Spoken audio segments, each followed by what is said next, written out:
Last call, everybody. Ding, ding. 1 hour till kickoff. It's Sunday, September the 29th, noon Eastern, live here on WagerTalk TV. This is NFL Last Call. We did Saturday football at 11 a.m. We do NFL at 12 p.m. on Sunday. And I am Steve Merril, filling in for Kelly Stewart. She'll be back next week. She is on assignment. And let's get right to it. We're going to start off with a great segment if you want some inside information. And we're going to bring in Chase Michaelson from the Westgate Risk Supervisor. And, I always say inside information is a vastly overused term in this industry, and I think a lot of people use it the wrong way, Chase. But this is truly inside information because you're on the inside of the sports book here on NFL Sunday, and you have the numbers to back up what you're about to tell us. So let's get right to it. What kind of action have you seen right now near kickoff over the last couple hours here on Sunday morning? Yeah, people always think that we're going to lie on these shows. Like, we don't have time. You're going to give us the wrong side, fine. Chase. Yeah, I don't. That just seems silly. We've taken a lot of action on the Jets throughout the course of the week. That's been a lot of sharp action, a lot of public action. So we're definitely going to need Denver. I think that's probably our biggest need of the day. At the moment, right now, that's at 8. We've taken money at 7, 7.5. We've gotten some back on Denver, but certainly will be something we need. We've seen plenty of action on Cleveland as well. We'll definitely need the Raiders. Looking for a big Raider home win. Didn't get that last week at all. That was not a good performance, but I'm sorry. I'm sorry.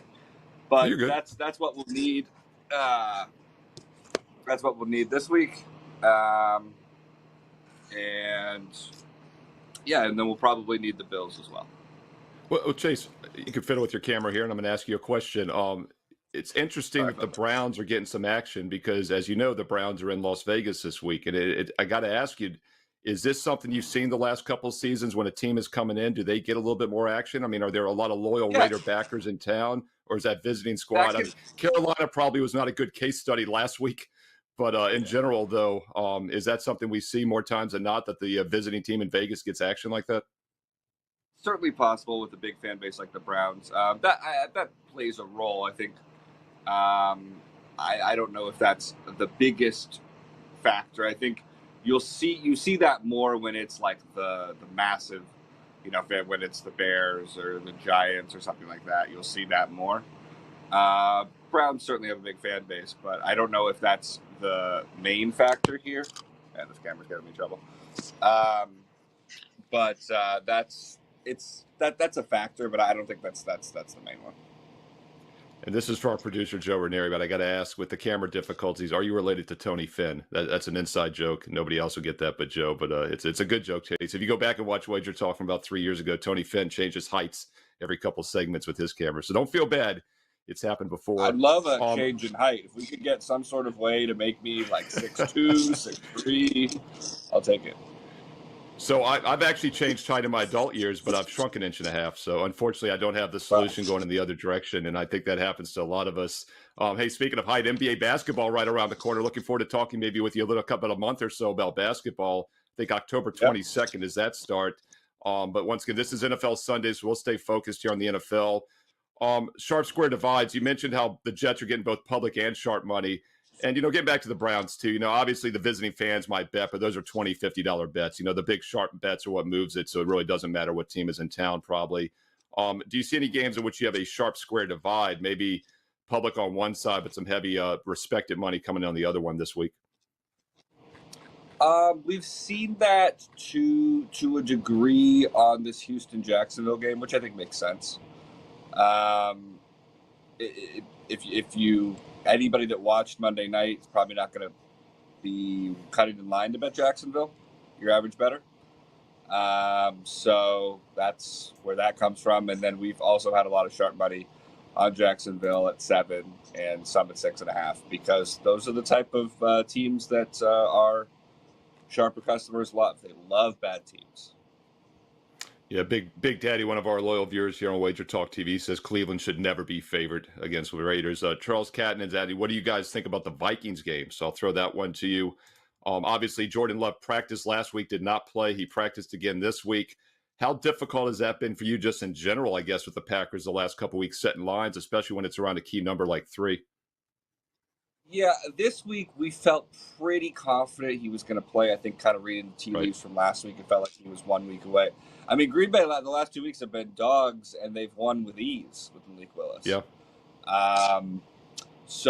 But right now that Green Bay, like you said, it's close to 3. We're at 2.5 with some Green Bay juice right now, and I think that speaks to how well Minnesota's played and how respected Minnesota is. We haven't had the sharps cutting in line to bet this game, really, which I think says either we have a good line or maybe they weren't getting the information that they wanted, because we didn't see this big jump. We flirted with 3 for a little bit when the Love news officially came out, but it's settled here with 2.5 juice. And I think that probably tells you that most of the market expected Love to play, I think. And so we haven't had the big change that you might associate with quarterback in-out news. Yeah, I agree. I mean, within practicing last week and then practicing this week, it seemed pretty obvious to me. They were kind of doing a head fake maybe last week and getting them ready for the Viking game all along. Hey, sticking with the 2.5 and juice, I want to bring up a general question for you. 3 is such a key number, and anybody that's new to sports betting has to understand that football, unlike basketball, has key margins. 3 and 7 are great examples. 3 is the king of all. What as a risk supervisor, what is the mindset there going to 2 minus 15, 2 minus 20? When do you go to 3 even, like some other books do have right now? How does that work, especially in the NFL? It's obviously case by case, but a lot of it comes down to basically, do we think that if we went to 3, would we get just an avalanche of sharps on the other side? And a lot of times that's what keeps us there, because you'll see, like when I first started doing this, we would go to 3, and then you just it's like the ticker just lights up, and you're like, all right, well, we made a mistake. Like, the market will tell you where you need to be in a lot of ways, and we felt like in this case that going to 3 would invite that. You'll see that, like you said, around the key numbers. If you get there and the market doesn't like it, they will play it back, and it's immediate, like within a minute. So that's what will keep you below those numbers. That's what keeps you at 2.5 juice, 6.5, those kinds of numbers. And yeah, I mean, that's basically what it comes down to is what do we think we can get away with? And in the modern environment, with obviously phone bets and everything like that, it used to be all counter business, so it's different. But in the modern environment, if you get to a number where the sharps will bet the dog, they will bet it, and they will bet it for a lot of money in a short amount of time. And because 3 is such a key number, and the reason we say it's a key number means so many games land on that number. Right. If you're having people bet +3 and you had people laying 2.5 and then it lands 3, you pay the 2.5 customers, refund the +3 customers. That's usually not a good day for the book. Like Thursday was really bad because we got middled. We had people who laid 4.5 with Dallas. Yeah, right. 5 is an unusual landing number. And we paid all of those customers, which is bad. So I thought it was funny when people said that Vegas rigged the field goal for Aubrey to miss it, when we were rooting hard for him to make that field goal. And then he missed, and we were sad. But then people who bet into the closing number said that we had rigged it, which I thought was interesting. Yeah, and it goes back to what you said at the start, right? You're not going to give us the correct side. You're going to give us the opposite side of all the winners. Right, and once again, Vegas, everything I'm telling you is just a complete lie. Yes. But you want balanced action, and that goes back to what you're saying about 2.5 and 3. You don't want to get one sided in one game or the other, and you didn't care who won that Giants-Cowboys game. You just didn't want Dallas to win by 5. That was the worst case scenario. That was really our worst case scenario. Yeah. Chase, I'm going to let you run because I know it's a busy Sunday there at the Westgate in Las Vegas, and let us know also. I know the Westgate has, reduced juice earlier in the week, but what else do you have going on not only on Sunday but all week long at the Superbook? Yeah, so we're at 08 lines. So that's kind of one of our main things here. 08 on the NFL, 09 on college, and then on select games, probably later in the day, we'll go to a 10-cent line like on Bills Ravens. And that's kind of something that we'll do. So we'll go to 05 on the bigger games. Let people come in and bet whatever side they want. We want to be the place that they are most inclined to do it because they're paying the least for it. It's kind of like a Walmart everyday low prices. Yeah, once again, it's a great location to watch the game as well. Huge. It's called the Superbook for a reason. And if you ever get to see Chase there, make sure you tell Chase Michaelson you saw him here on Wager Talk TV. And of course, he's there with Arthur DeCesar, who we have on during the week as well. And Arthur was actually on yesterday on Saturday on Last Call for College Football. Chase, I'll let you run. This is the NFL Sunday. Thank you so much for giving us some inside look at the betting lines at the Westgate Superbook in Las Vegas, Nevada. All right, let's turn to another guy in Las Vegas, Nevada. Ace, Vegas runner, VR, Gianni the Greek. You know he's sharp when he's got numerous names, and he's got some information for us as well. And Greek, I enjoyed your segment yesterday on Saturday in college football. NFL's the king, though, right? A little bit of a smaller board, but still a lot of action. What are you looking at? I'll throw it to you. Yeah, obviously, I always work the Wong teasers. They went 3-2 in week 1. They went 4-2 in week 2. I blindly bet them. I think anybody that has some capital on the side that's just going to invest in Wong teasers, I do think it's good. If you're able to get minus 120, you're almost a mathematical certainty to turn a profit. If you're able to get 130, I would probably stay away unless I was very, very disciplined, meaning I was going to have the bankroll also to do the entire year to hopefully have a big enough sample size to get a profit out of that, slim 1% if you're lucky. But if not getting 120, I probably would not mess with those. We've taken advantage of a lot of team totals. That's where it seems like the most value is for the betting syndicates when it comes to the NFL. So let me give you some of these team totals. Falcons, under 21.5 team total. Panthers, under 21.5 team total. Jets, under 24 team total. Eagles, under 21.5 team total. Washington, over 22 team total. And Ravens, under 24.5 team total. Now, both the Jets and the Ravens, not only did they bet the team total under for the full game, but then we came back and bet the first half team total under also. Going under 13.5 first in the Jets and under 13 in the Ravens as well. So those are some of the team totals that we did take advantage of. Sharper totals under Saints Falcons, but that value's been extracted. The look ahead was 46. I know guys that did get some 45, 44 tickets in their pockets, but down at 41, 41.5, 42, I just think most of the value's been extracted. Panthers and Bengals also seeing over sharp money, and Browns Raiders under sharp money. Not surprising. A couple sides that I could isolate for you real quickly. The Bears. Bears got hit multiple times. Not only are the Bears getting hit, on the minus the 3, minus 2.5, they were getting hit.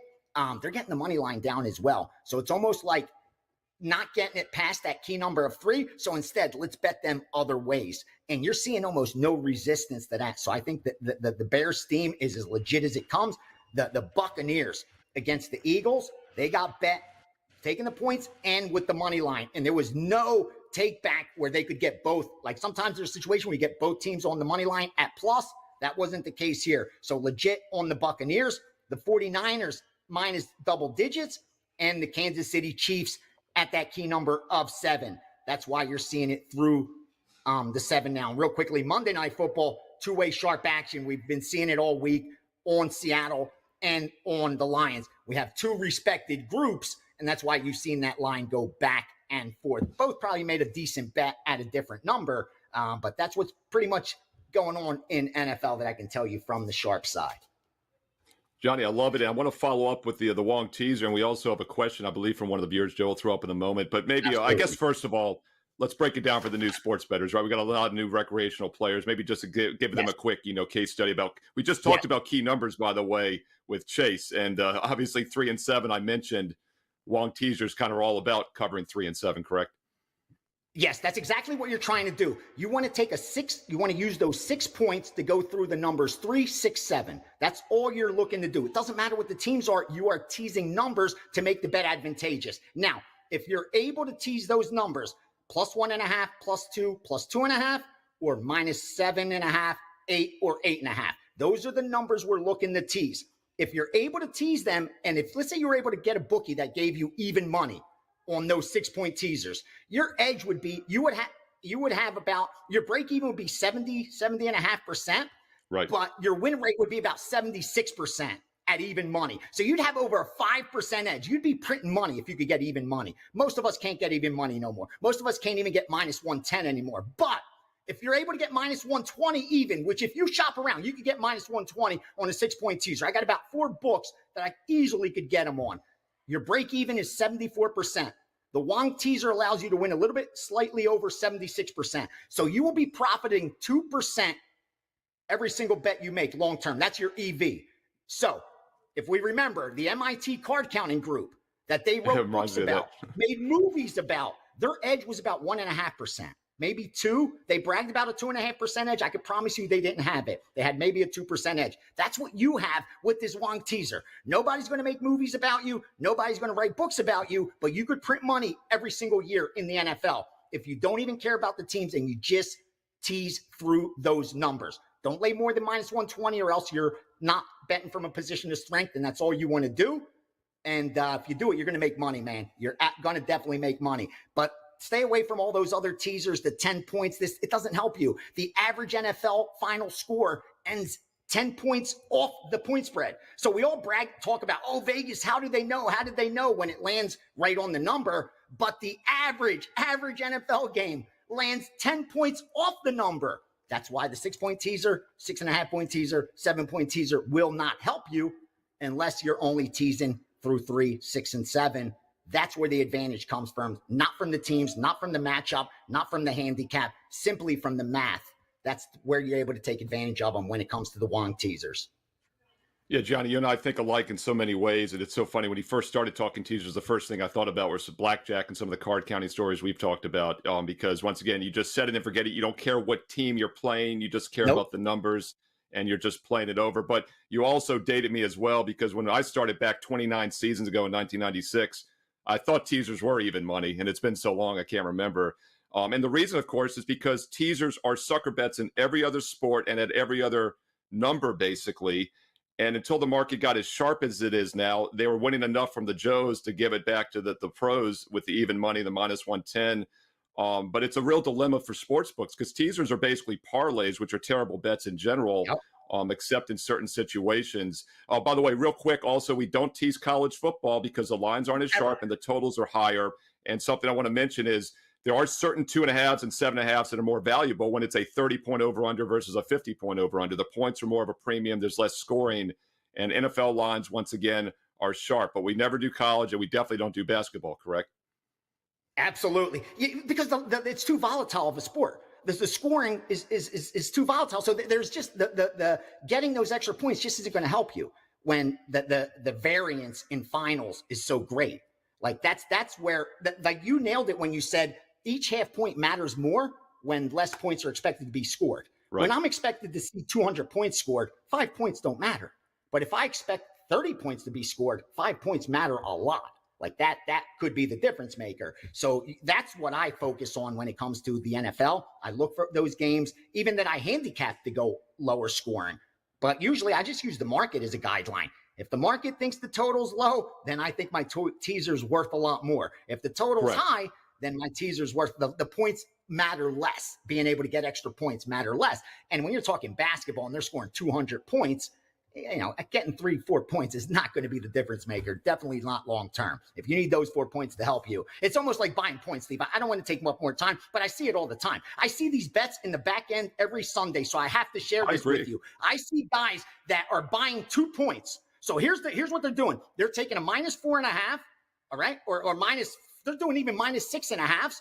And down the 4.5s, and they're laying minus 150. So if they took a step back, these are reasonable people. I'm sure a lot of them are a lot more educated than myself. But here's what they're saying by buying those 2 points. They're saying that at minus 6.5, minus 110, which we know the break even is 52.5%. They're saying that at minus 6.5, they don't believe that there's a 53% chance that covers.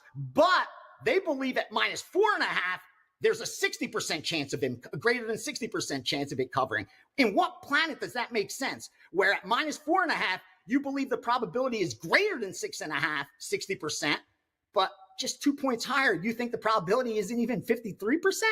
It isn't logical. That's just to make yourself feel better. That I'm not laying 6.5. I'm laying 4.5. No, you're not. You're laying 6.5. Your ticket just says 4.5. But that number next to it, the minus 150, the minus 160, that means you're laying 6.5 or 7, brother. You're not getting a better number. That's where I'm seeing the most mistakes being made, Steve. When guys miss the number and they think I could still get that number, all I have to do is buy it. If you're buying it and paying more than you should, you are not getting that number. You just think you are, but you're not. It's all math, man. If you don't know what a half point's worth, don't ever buy one. That's what I always say. If you know what every half point is worth, then you know what to do. But if you can't tell me what moving from 12 to 12.5 should cost, don't buy it. Don't ever buy it.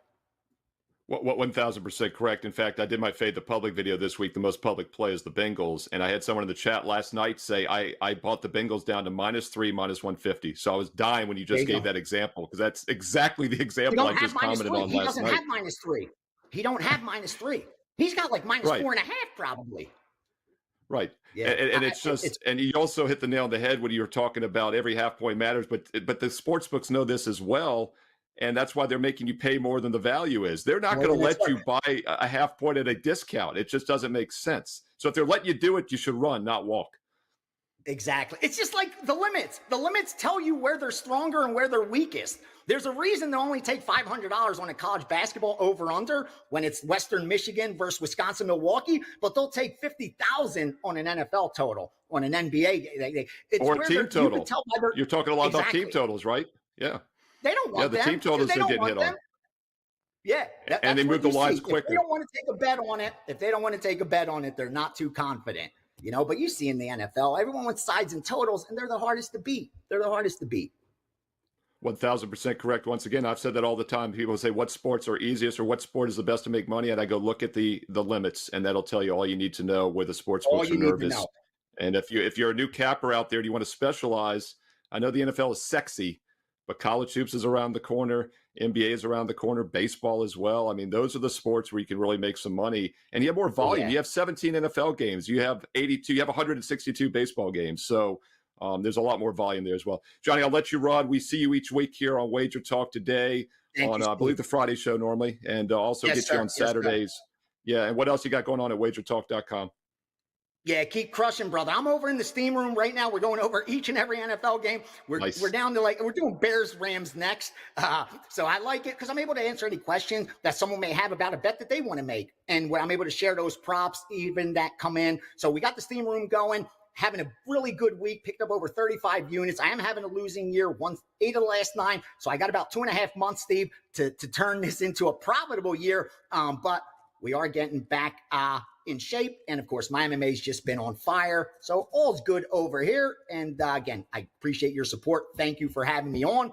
And I just hope you guys crush it today in the NFL, brother.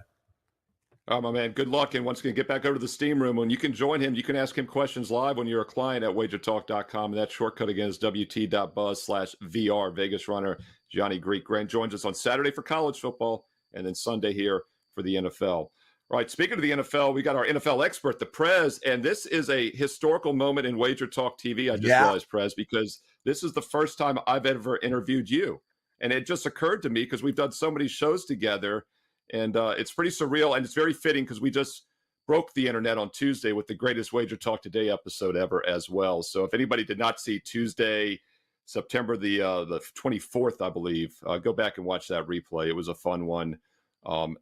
Trash Talk Tuesday. We're going to trademark that, right? And that's going to be the new theme for Wager Talk Today, my friend. Oh, yeah, I wish. What a segment with you and Gianni.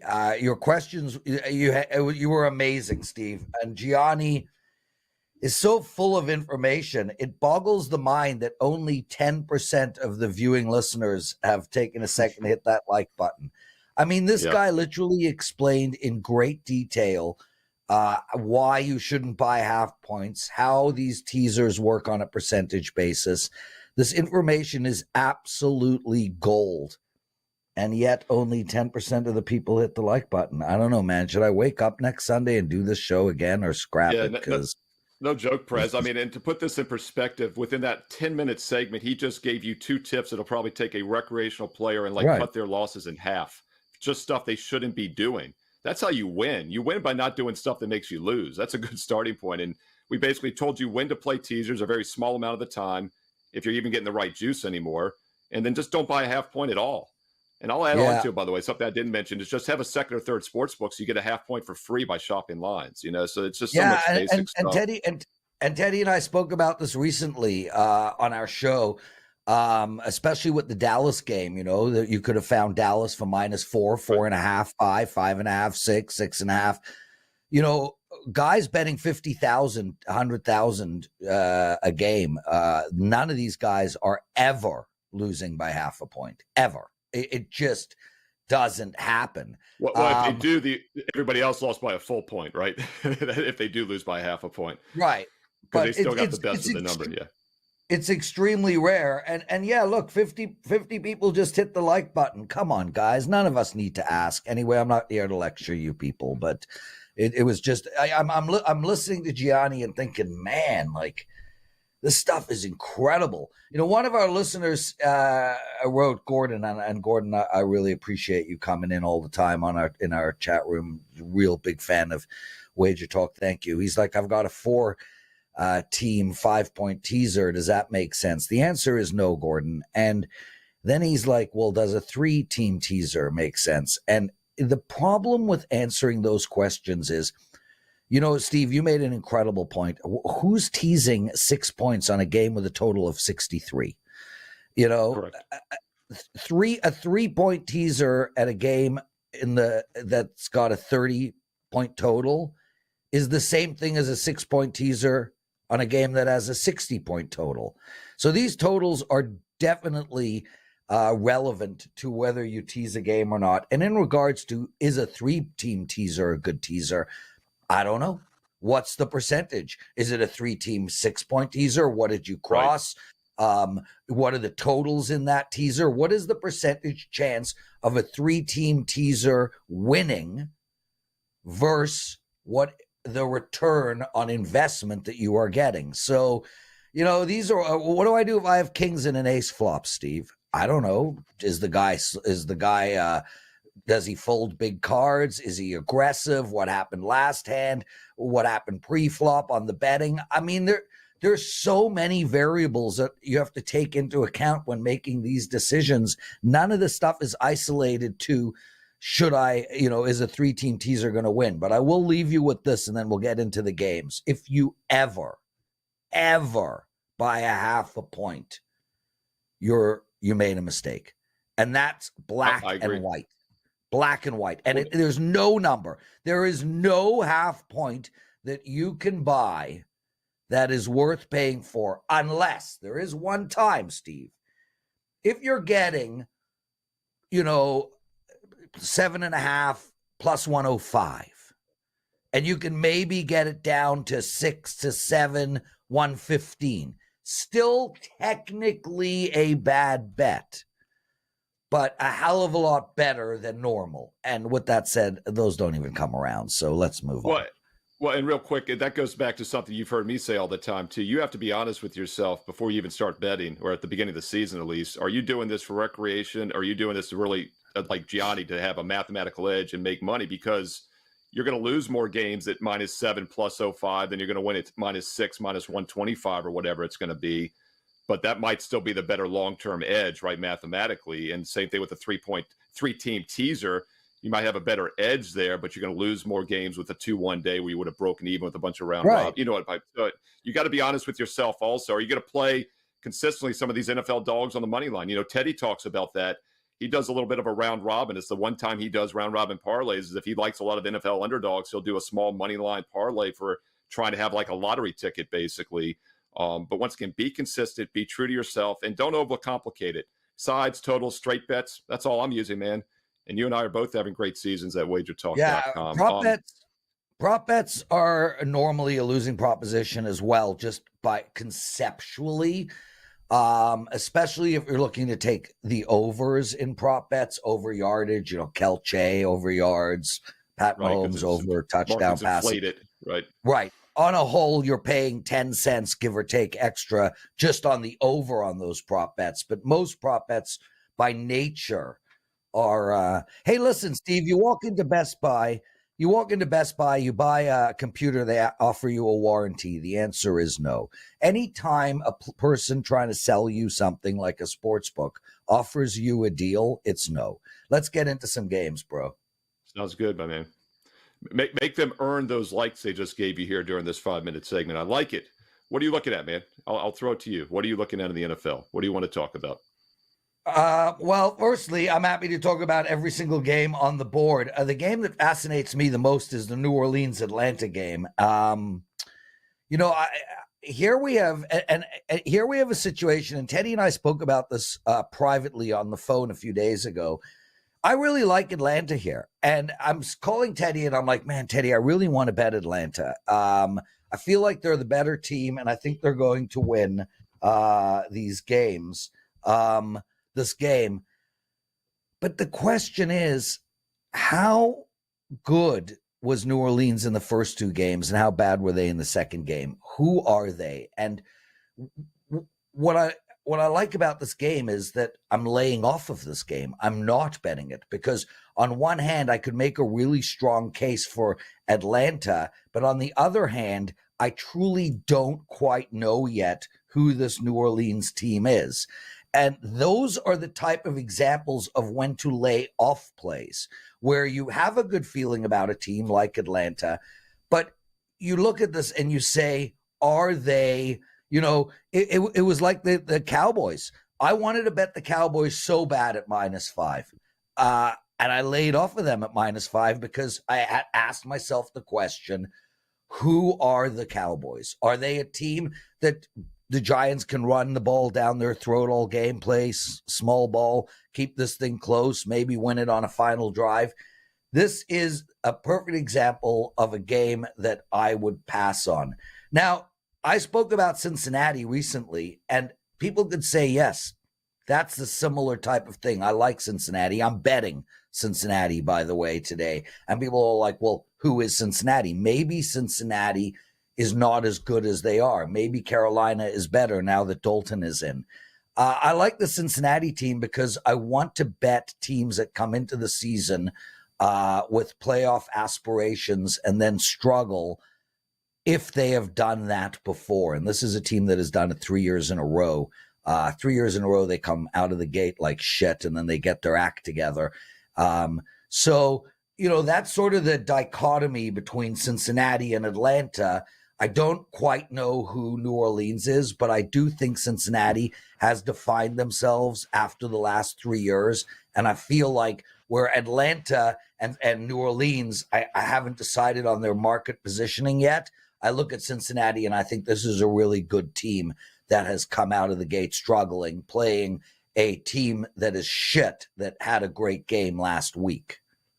Yeah, I was going to say, taking a step further, it was a backup quarterback, Andy Dalton, who had a nice game. And can you imagine what this line would have been a few weeks ago had Cincinnati been considered one of the best teams in the league, hadn't struggled a bit, and we all know Carolina was going to be awful after week one again. This line's more than a touchdown. So it was ironic because Cincinnati's the most public play this week on my consensus data, but I'm in no hurry to back the Panthers. I had the Panthers last week. I thought that was a spot. I took a chance with Dalton. He played well, but I'm not ready to say he's like the next coming of Brett Favre or something in his heyday. Let me ask you, Prez, real quick on a game we haven't touched too much on. Somebody asked when Gianni was on earlier if any sharp action was on the Niners. I think he mentioned he did have some sharp action on the Niners. What are you doing with this game? New England, San Francisco. It's 10.5 in most spots now, 10 minus 15 at others as you check the WagerTalk live odds screen. We talked about 3 and 7.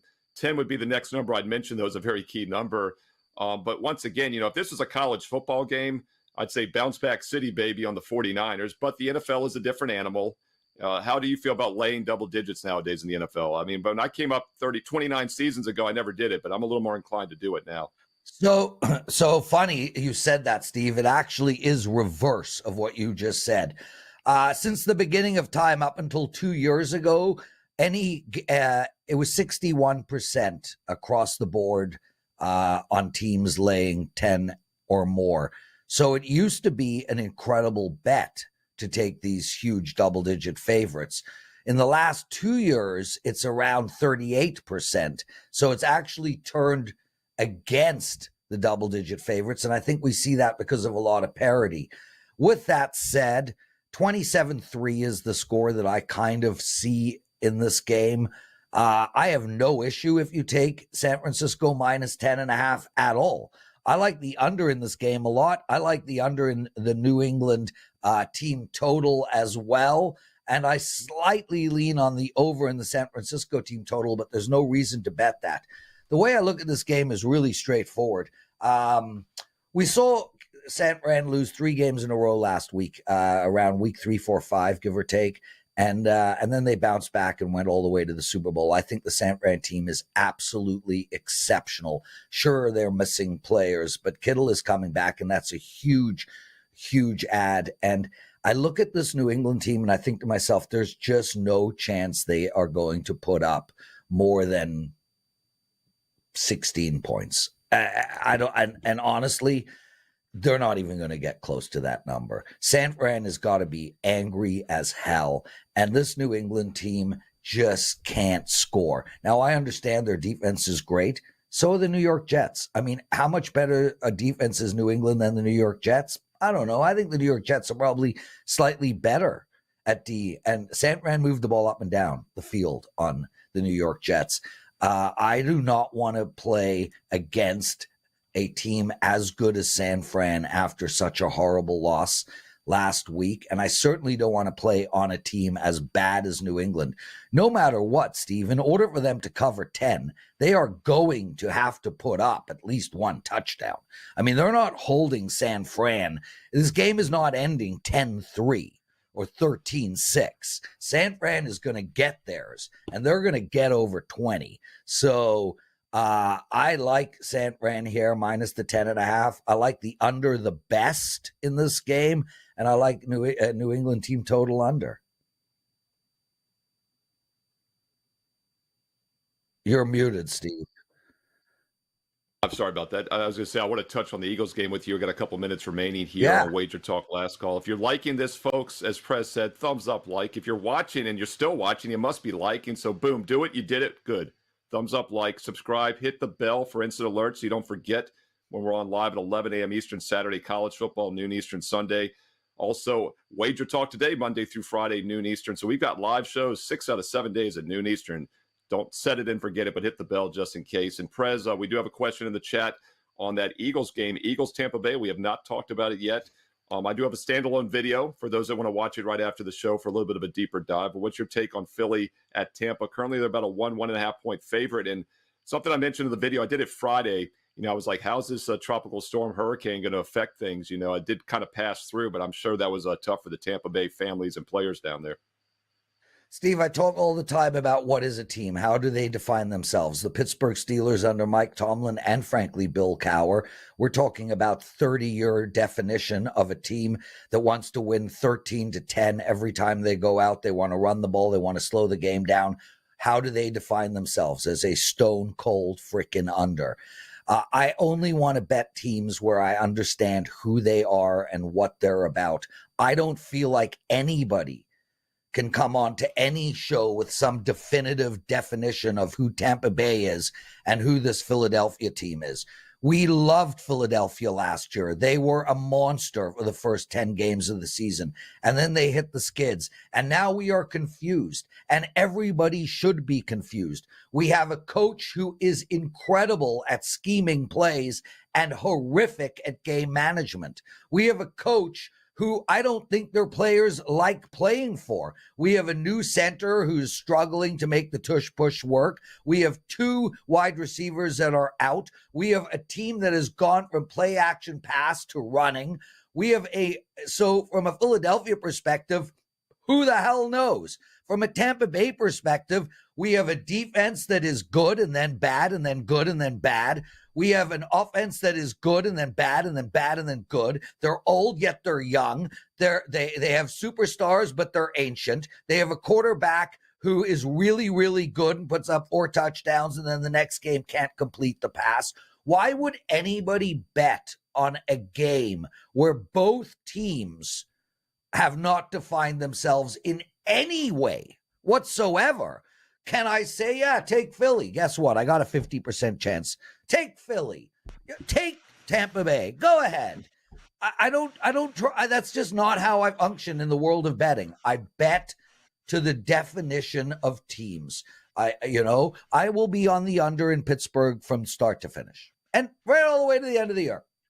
I will be looking to bet the overs on, teams that play to the over. I want to bet teams that define themselves. Neither of those teams I have a clue what they're going to do today. Not a clue. That game could end up being 31-30 and 13 or 13-12. This is Adam Trigger saying he's passing on the Bucks and Eagles. Oh, wait, it's the Prez. I passed on games. I got 6 bets going today. No, that's it. 6 bets, Steve. There's 16. There's 13 games, totals and sides on each. I mean, there's a lot of bets available to me made, bro. I got 6. But you could actually get some information when you are passing. You did do that there. And one thing you pointed out is the Eagles. Don't forget, this is a team that started 10-1 last year, went 1-6. They're now 3-7 their last 10 after going 10-1 their previous 11. So we also have a lot of uncertainty there in Philly and Tampa as well. We're going to get to one more game before we let you go, Prez. First, want to thank Florida Sal. He just saw on the screen there. Made a $1.99 donation. That was on YouTube Shorts. YouTube Shorts. Don't forget about us there. Thank you, Florida Sal. And thank you for the Philly and Bucks question as well. And really do appreciate the support on TikTok. And Paco Healy's finishing it off here on the regular YouTube channel. Paco's one of our loyal viewers.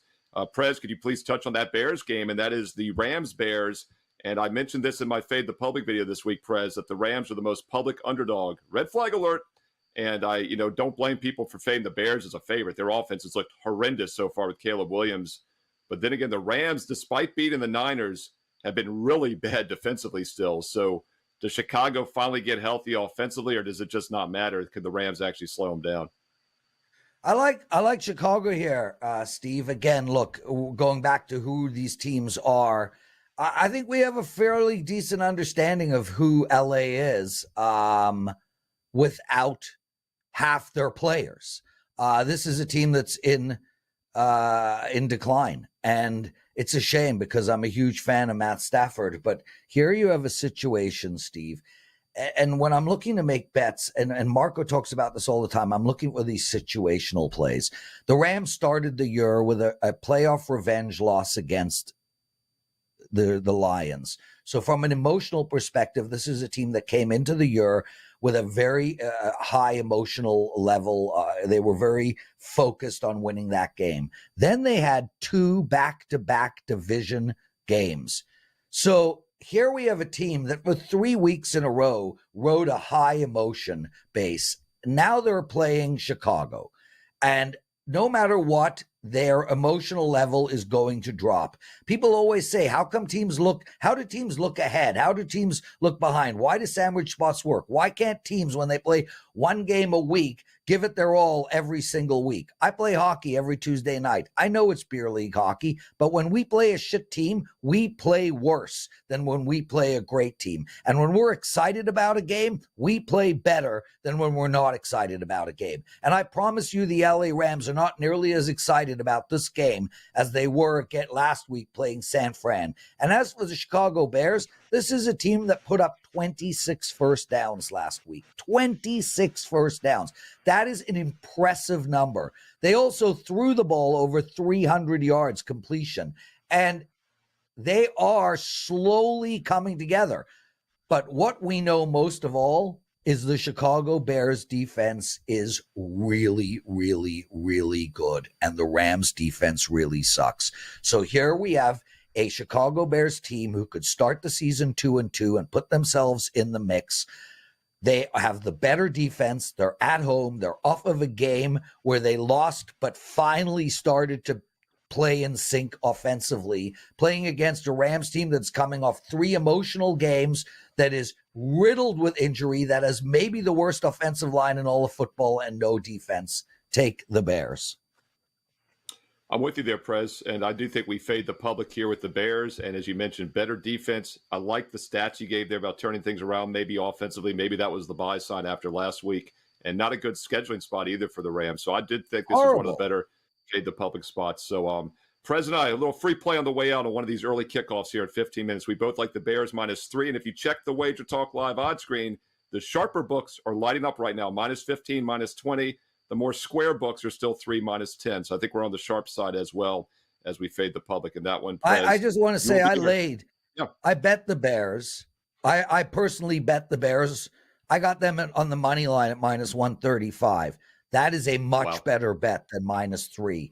Well, so people know it's -160, 165 now, so they're not going to find that, but that is a great bet, obviously. So -160, -160 against a -3 is the cutoff number. They are basically equal, as Gianni was explaining, but -165 is a worse bet than -3. And of course, it's now juiced to 15-20. We're seeing -165, -170. So that's probably break even as well when it's 3 -120 or whatnot. Prez, you'll be here Monday through Friday, noon Eastern, live with Teddy Covers. And let people also know what you got going on at WagerTalk.com this weekend. Yeah, dude. Well, firstly, I'm deep into some hockey handicapping. I've been studying the hockey teams for hours every day for the last 10 days, give or take. Hockey starts eminently. So I'm super excited about the hockey season beginning. As for today, I have 6 bets up for my clients. I have a 4% play. It goes tonight. And you guys can use, I have a promo code. And even if you miss the 1 p.m. games, I'll still have packages going throughout the day that you can use my code for. And that's Game Day 10, Game Day 10. You get $10 off of my NFL package. And if you guys have never purchased an NFL package from me, if I put it out as a complete report. So I actually give you analysis on every single game on the board. We're talking about probably 4 to 6 pages of information that you guys get. There's at least a paragraph to 2 paragraphs on every single game, plus my 6 bets, plus my circa bets. And Steve, you know what? I'm gonna give my circa bets out right now. Carmen and I are in the circa together. We have Atlanta, Green Bay, Cincinnati, Philadelphia, and the Cleveland Browns. I don't love all 5 of those bets at all, but that's all we can find. Well, you would still be leaning that way, though. So people that are doing their own handicapping, that's a nice little filter there. And by the way, these shows, the free play videos I did, the Fade the Public, we're not giving you like best bets in these all the time. Like Prez talked that Eagles-Bucks game did. We're giving you filters. We're giving you information. And we hope that's what you're finding most useful here on Wager Talk TV. And if you are, hey, once again, thumbs up, like. Thumbs up, like helps keep all this great content free and plentiful here on the channel. And you can check out the Prez also at WagerTalk.com. WT.buzz/LP, as in long play, LP, Lawrence Pressman. I am Steve Merril, filling in for Kelly Stewart. She'll be back next week. Joe Ranieri in the studio producing, throwing all the questions up there. Thank you to Joe, and also thank you to all of you that were watching us live here. And don't forget, you can watch these shows 24/7 on replay. And if you're joining me later in the afternoon, my 2 best bets did not start early. I've got a late afternoon, 4 p.m. best bet, and then also a strong Sunday night best bet on the side between the Bills and Ravens. I did do a free play video on the total for that game, and also the not my Washington Commanders, maybe one day my Commanders. Daniels is looking good against the Cardinals. Free play late afternoon video as well here. So click subscribe, click that bell as well for instant alerts, and my NFL Fade the Public video is still here on the channel as well. Check out WagerTalk.com. I forgot to mention a great special. You've only got about 1 day left to get 3 months and the 4th month included for free. That expires on October 1st, which is this Tuesday. But why delay? Get on board now. Get the next 4 months. Football, the rest of baseball, a good chunk of basketball, and also hockey. That starts Friday as well. Buy 3 months, get the 4th month free. It's a $2.99 value instantly. You can check it out on my page or any other capper. No promo code needed. Steve Merril, WagerTalk.com. And check out the daily free plays also at WagerTalk.com. Thanks for watching, and stay tuned here to Wager Talk TV. There's more great free betting content coming up next.